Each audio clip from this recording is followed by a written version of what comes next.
Okay, we're up. Ready, ladies? Hold on. We are. Oh, hold on. There you go. You're live. Yes, okay. Okay, so we're on. Hello and welcome to the first BookTrib Facebook Live author interview, brought to you, of course, by BookTrib and our partner in this project today, Penguin Publishing Group. My name is Jim Alcon. I'm the editorial director of BookTrib, which is a discovery zone for readers and a marketing engine for authors and publishers. So we're thrilled to have you with us today. And in this being our debut show, we thought it only appropriate to have a couple of debut authors. And that's Alli Frank on the right. Alli, just wave so they know who's who. That's Alli Frank and Asha Youmans. Hi. Whose book, Tiny Imperfections, which cleverly framed in the background. Look at that, see? They came prepared. It's just released this week by Putnam. And I think it straddles the genres of domestic fiction and contemporary romance. I hope that's accurate. We're going to chat with the authors in just a second. And you, the viewers, will also have a chance to ask them some questions. You'll notice in our Facebook Live feed, there's a comment section. If you would add a comment, then our able staff team hopefully will be able to get that to me, because I'm going to try not to be distracted. Also, we solicited some questions during the week on social media. So we'll see if we have time to throw some of those in, but we're going to have some fun, I hope. Now, the book already has been cited by Pop Sugar as one of the best new books of 2020. Congratulations, ladies. And one of She Read's most anticipated books of 2020. It focuses on, just to give you a sense of the plot, it focuses on the director of admissions at an exclusive private school and the whole cutthroat admissions process. And what both of these ladies have experienced in real life too is the shenanigans of the over-anxious, over-eager parents to get their kids into the school.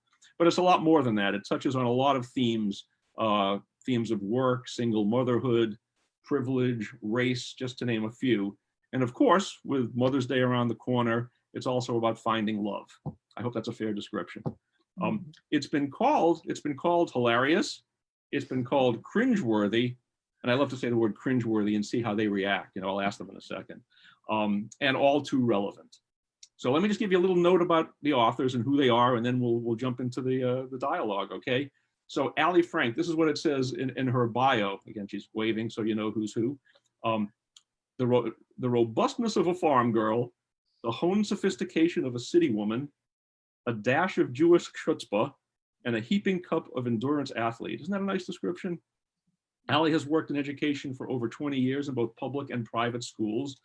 And she says when she needs good food because she really can't cook, we don't know this, but we'll take her word, she turns to her co-author, Asha Youmans. So Asha was raised by an educational and civil rights pioneer father and a children's hospital administrator mother. She too has worked in education for 20 years, both public and private schools. I think I'm detecting a theme here, huh? She's also, we're old. That's the theme. We're no, old. don't say that. Don't say that. It's all relative. Asha is a fabulous home cook who loves storytelling and connecting with others by making them smile. So welcome, ladies. How you doing? We're great. Doing good over here in the Pacific. What do you think of cringeworthy? Someone says your book is cringeworthy. How do you? I mean, I think it was said in a complimentary way, but what's your reaction? The book is cringeworthy, not us. We're not cringe. Right. I Good love point. it because if it's making you cringe, it's making you think. There you go. I like that. love that description. Wow, I like the way you sort of danced into that. That's great. So tell me, where did the two of you meet?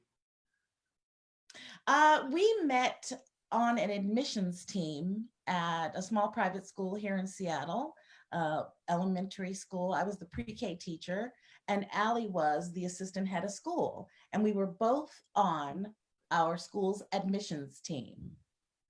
Wow. Yeah, and Asha's being very kind to us both. So now I'm going to throw us under the bus in that we both just had the same sense of humor about the process, about the children, about the kids, and about the community. It wasn't always the same sense of humor as everyone else. As Asha often says, the two of us say the thing no one else wants to say out loud, but we will. And so we just bonded over the great love. We love children and families and schools more than anything, but we're not afraid to call out the humor and the craziness and the zaniness behind it all as well. So that was a early and often bond for sure. So at some point in your academic careers, well, after 20 years or so, you said, let's get out of this and we want to become authors, right? Well, I left the school where we worked first to pursue catering business. And a few years after that, Alli decided to change careers. And, you know, she had this great idea one day, and we were thinking back to the memories of saying, oh my gosh, that kid today, did you see him? Yes, what a cutie, but he is going in my book. Or, oh, that poor mom, she was so nervous. Did you see her? She was actually shaking. Okay, I had to talk to her. She's a little loony. She's going in my book. I mean, those little stories sparked something in Alli's mind, and she called me one day with this idea for another story to tell. I literally called her after a bus ride through a snowstorm because I had nothing else to do on the bus. And this idea came to me about 3 generations of Black women working and being educated in a privileged white, predominantly white private school in San Francisco. And by the time I got to the Boise airport, I was so excited about the idea and knew I didn't want to write it by myself. And so I called Asha up, and I'm not always the most elegant person in my enthusiasm. I called her up. I'm like, oh my God, Asha, you want to go get coffee and talk about race and education? And luckily she was like, okay. And we went and had coffee, and here we are 2.5 years later. So you said you didn't want to do it alone. Tell me about this business about co-authors. You know, I mean, look, there are some great teams of authors who have written many books together, and they're fantastic. I never could quite figure out the process myself. So how does that work exactly? You know, I think first of You all, write the word, then you write a word, right? And then you just go back and forth. The book's written in about 18 years. How do you not kick me to the curb, Asha? That's really the question. I have so much patience. Y'all don't even know. But I mean, how does it? Just tell me about the I can't imagine the process, although I know it's done. You know, despite our obvious differences when you see us in person, Alli and I both share a common language. That's the language of moms, educators, people who have been around children and families and communities of schools. West Coasters, people, we were both raised by very similar hardworking parents with long-term relationships, supportive families. We have a lot in common. And we bonded over those similarities through the idea of this story. We would talk it out, scribble notes, talk about our families, veer back into the story, scribble notes, outline the whole idea of the story, and then passed it back chapter by chapter sometimes section by section, back and forth to each other, and then to larger sections, and then to reading it out loud to each other. There were a lot of layers because this was our first time to do it as well. We had to come up with how it works for us. We've actually tried again, and we switched our dynamic a little bit to make it a bit more efficient, but it didn't work for us. We had to go back to being a little bit less efficient just so our writing styles would stay authentic and true. Yeah. Interesting. Okay. And I would just add to that similarity. We also, and we did not know this going into it, it just so happened that my weaknesses are Asha's strengths and vice versa. We had no clue, but together we make one good writer. So, you know, it worked out, and that was pure luck. That was luck. Wow.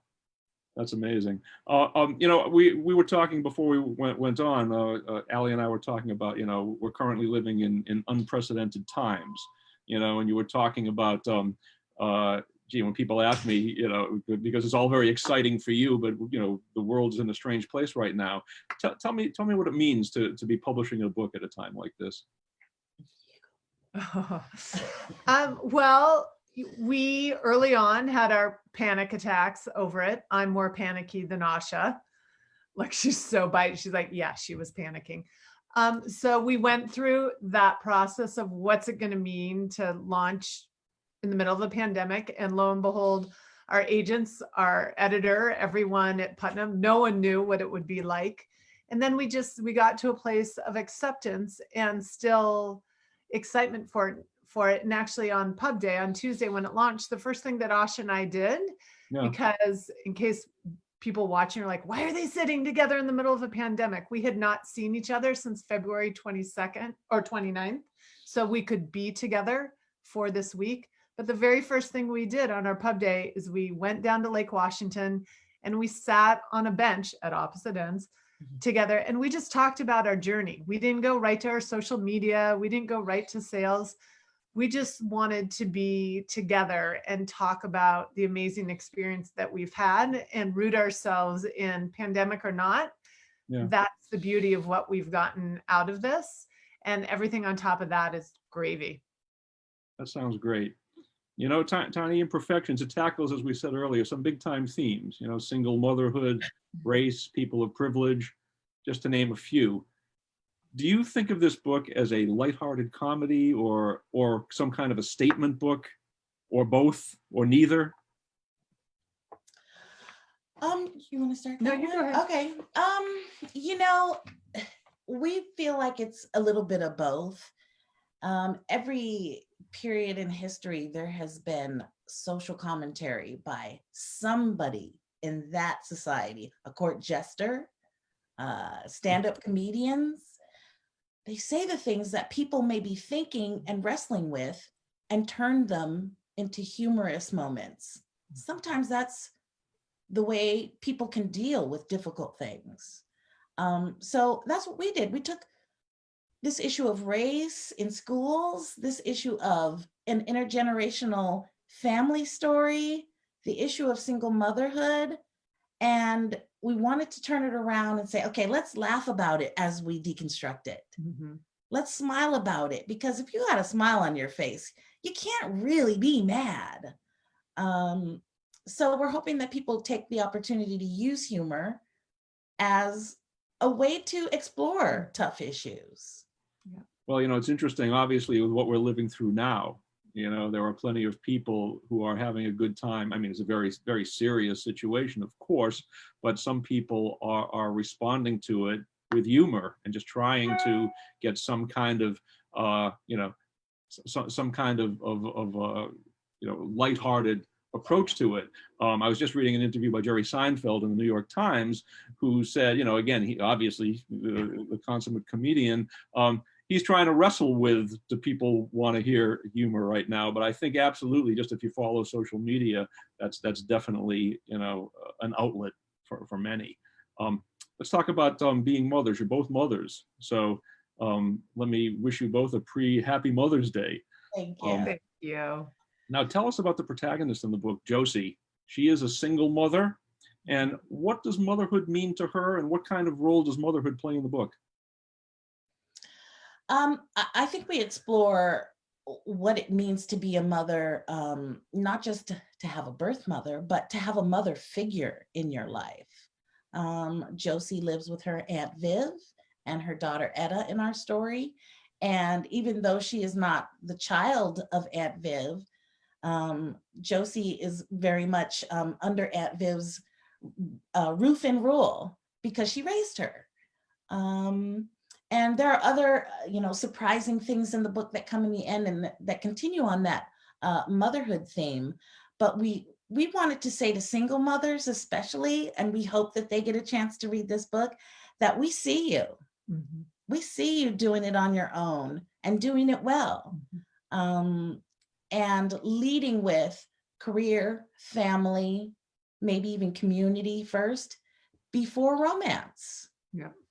And Can I we jump see in our on that? character that way. Yeah, for a Mhm. second. That was really important to Asha and I, and it was then interesting in the editing process with our fabulous editor, Tara Singh Carlson, is that we wanted, you know, people try to put us like, are you a rom-com? Are you women's fiction? What are you? Because we wanted to put out a woman for whom profession and family came first, and there was room in her life for love and the possibility of love, but that is not what drives her, nor what gives her an ultimate sense of accomplishment in her own life. Mhm. And that's hard for people to then figure out necessarily where our book goes. But Josie on Mother's Day would be proud of herself for being able to do it all well. Be a great mother, but also be a great friend and be a great career woman and be a great daughter to Aunt Viv, that she's good at it all. Got it. So let's talk about the cutthroat world of admissions into elite private school. And you know, before I ask you the question I'm eventually going to ask, I have to read an excerpt from the book. And actually, it's the opening, the very opening, where a privileged parent is trying to sway the director of admissions and describe how fantastic her son is to want to get into this school.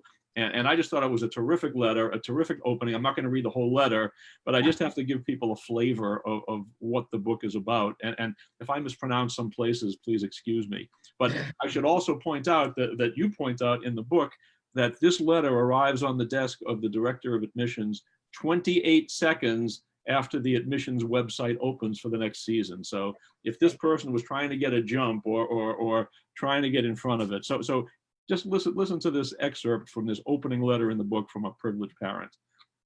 I would particularly like to draw your attention to paragraph number 4 of essay question 5. I believe it would be a wonderful representation of how worldly and culturally competent Harrison already is at 4 years and 10 months. 4 years and 10 months, okay?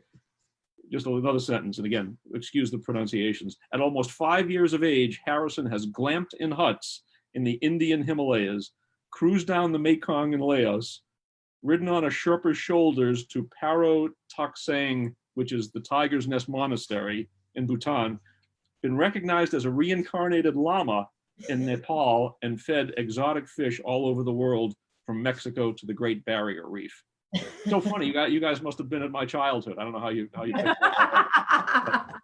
No, but it's that's the kind of, that's what parents do, I guess, and that's what I want to ask you. You know, the question is, what are some of the most unusual things that you've seen parents do in real life to get what they want for their kids? And if you can give us perhaps an example of one of the entertaining passages in the book that play into that as well, we'd love to hear that. Can I say one thing quickly when you start? So the interesting thing about our book, that Asha and I do want everyone to know, we've both collectively been in education for over 40 years. The book is a conglomeration of all our experiences. We didn't pick specific stories from that exactly happened to us. However, I'm dying laughing that you picked that exact paragraph, because that is probably the only thing that I lifted from a real experience and reworked. But indeed, there is a child out there in the world for whom that was their experience by age 5, and for whom the parent really believed that it would be a great idea to send that into a school administrator. That's amazing. You know, we actually have a question, and I think it would be a question from the viewers, and I think it would be apropos to mention it now, and that is, did any of the real life people who inspired some of the characters in your book recognize themselves? And if the answer is not yet, then you know, we can pass and just move on to the next question. It could be coming. But you know what, I would say my mom definitely, you know, bringing that voice of older African-American woman, some of my aunts and my grandmother, they, you know, that the language, they can pick it out and say, oh, did you write that? I mean, they can hear themselves a little bit in it. So that's kind of fun. And probably all our girlfriends want to assume they're Lola. Right. You know, you had said, I'd read something where you said writing this book was an opportunity to say things that you never could have said at school, but were always thinking them. This is probably the kind of stuff that was going through your head, Alli, when you were on that bus thinking, boy, this could be a book. But things you could never have said in school, but were thinking of them, like what? You know, I will tell a real story. You know, having a preschooler in my classroom, and we're talking, you know, teaching little people how to become even, you know, better community members. And we're talking about boundaries and trying to learn about keeping our belongings intact. And I had to bring in one little boy's parents and say, you know, we're learning to watch our things and respect everyone's boundaries, but you know, Timmy is pilfering from my purse. And the mom wanted to explain about how he's exploring, and you know, the idea of money doesn't really mean anything to him, so he's just exploring and you know, using his body and his senses. And I'm saying, but I still need $10 replaced in my who's going to come up off of that? But also, rather than react to what you're saying and say, thank you for sharing that, let me handle it, it's almost like justification. Don't you understand what he's doing? That's okay. Yeah. You know, it's not about the money. Yeah. It's about exploring and discovering within your purse, you know?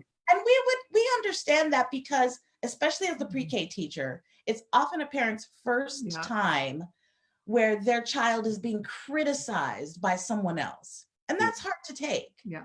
You know, the director of the school used to call me the saddle. You know, hey, Asha, you're that saddle. Parents have to get comfortable and ride you for a little while. And then second, third, fourth grade, they get it.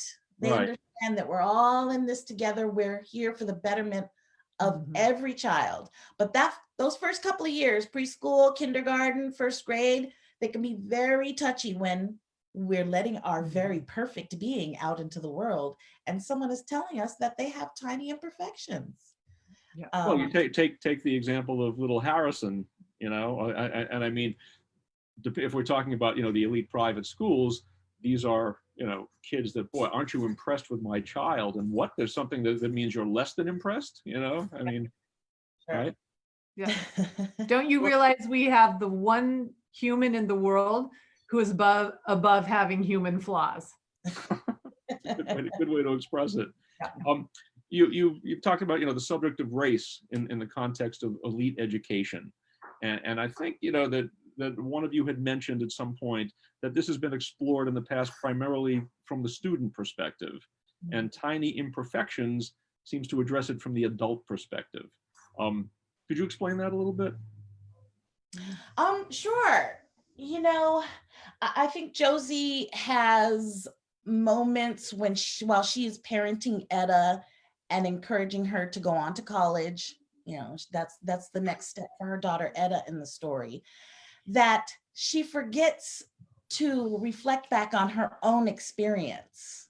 She's in her parent mode and she wants the best for Etta. She wants her into the best and the top, and she forgets wanting all of that for her daughter to remember that she's a person herself, and to encourage her to develop into the adult that she is to become. And by making Josie a employee in the school and someone, a Black woman who's in charge of the future of all these white privileged kids, as well as a parent, we got to explore the two adult worlds that exist in a school. So it wasn't just exploring the parent lens. It wasn't just exploring a lens of someone who worked in the school, but someone who is both. And that was fun, but also made it multidimensional. I was just going to say, by setting it up that way, you open up all sorts of storylines and dynamics that you can go ahead and have fun with. Yeah. Talking about having fun, is there a particular scene in the book that you felt was the most fun to write? Oh boy, we loved all the girlfriend scenes. Totally. You know, writing the dialogue for that. Sometimes we just would crack ourselves up too much. I'm glad we never introduced champagne into our working time, because things wouldn't get done. But if we had, we would have been falling out of our chairs. Writing the texts was really great fun. Yeah, totally. That was great. And how about a scene in the book that you felt was the most difficult to write? Oh boy, I will just start with saying the kissing scenes. Like Aha. the Okay. love scenes. For us, we started out with this idea of a woman and championing her wants and desires. And we left a little space for romance. And working with Tara Carlson at Putnam, she helped us develop the romantic side of it and helped us see how much it enriched our story. But she also charged us with going back to rework it and making it that explosive, emotional feeling moment. That was hard for me. We're a couple of old married ladies. I've been with my husband since I was 18. I don't remember. I mean, we literally sat together in a hotel room in New York. At midnight. Oh, Alli dropping tortilla chip crumbs in my hotel bed, trying to get this kissing scene correct. And I mean, we just couldn't figure out what's holding us back. Huh. What is keeping us from getting this right? So I don't know. We had to practice, right? Yeah, No. yeah, exactly. We're glad it's a book and not a movie, right? But maybe that's next. Who knows? So let me ask you a question. What is next? I mean, is there a sequel planned? Are we making this into a movie? Hopefully, are you ever thinking of, hey, let's go solo and write our own books? Now that you have one under your belt, what do you think? Well, Asha might want to ditch me, but I'm not ditching her. So I see. she's stuck with me. But we do have a lot in the works. So we do. We know, and we have 2/3 written a sequel. Should it be desired in the world? Who knows? This is an odd time to launch a book. So Yeah. who knows if there would be a desire for a second? But if there is, we have it, and it is a great story. We also have a wholly separate new book that we just finished the proposal on, and we love, love, love as passionately as the characters of Tiny Imperfections. And we have the great luck that our book was optioned for film and television rights by a major studio. So who knows where the Borderline women will go. Terrific. And there's always the question, say, who would play what character? You can have a lot of fun with that. Yeah. And I'm sure if it comes to that point, you'll be very active in that. Yeah, we're going to have cameos. That's about as much as anyone wants us on screen. So I've got a couple of questions that we're getting from some of our viewers. Let me throw some of them at you. Here's one. This is kind of cute. I'm on the verge of exploring private school admissions for my daughter. Any advice, or should I just read the book?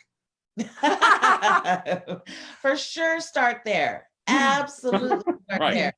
But I our one thing that we have come up with as a pair is, gosh, you have to be yourself. You've got to just be normal. Yeah.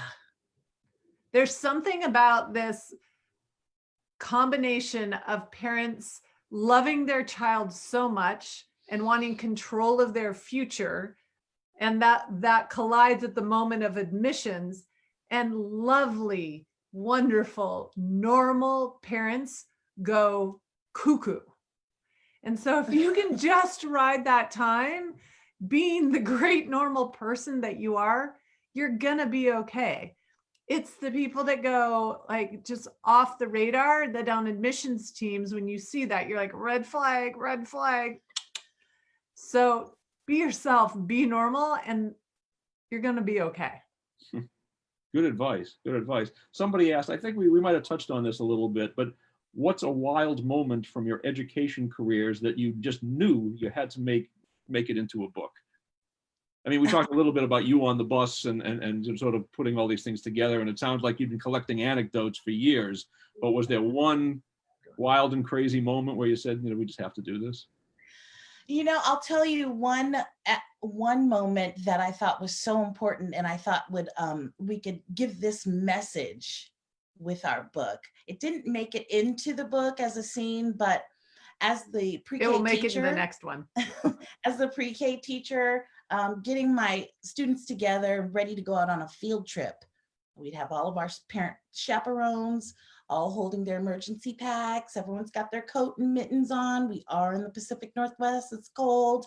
Everyone has their partners. Okay, we're going to go out into the world. And but what happens if any of you are missing while we're at the zoo on our trip? How will you let someone know what your teacher looks like. And little Sarah might raise her hand. Well, I'll tell them you have curly hair. Okay, that's great. Nice, really good one. Okay, how about you, Timmy? Well, I'll tell them you have a really big bottom. Okay, well, we don't need to talk about that, Timmy, but let's go to the next one. How about you, little David? What will you say? Kids are struggling. I had to look around and go, kids, you got to tell them my teacher is a Black lady. They might be able to find me. I mean, you know, the kids, even as young as 3, 4, 5, they're learning to be nervous, skittish, afraid of pointing out race. And I always gave those words to my students when I could.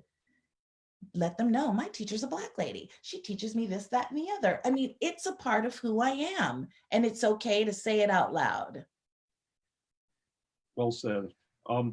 Somebody wants to know, what will your new book be about? Is that something you can talk about yet? Sure. Variations on the same theme? No, well, it's a variation on our theme. So it is about a friendship that blossoms over a tragedy between two women who are neighbors, but who have kept separate lives. And one of the women is a Black Baptist teacher, and the other woman is a conservative Jewish cookbook writer. And a tragedy happens that affects both of them. And it's about their story of becoming friends and growing through this grief together.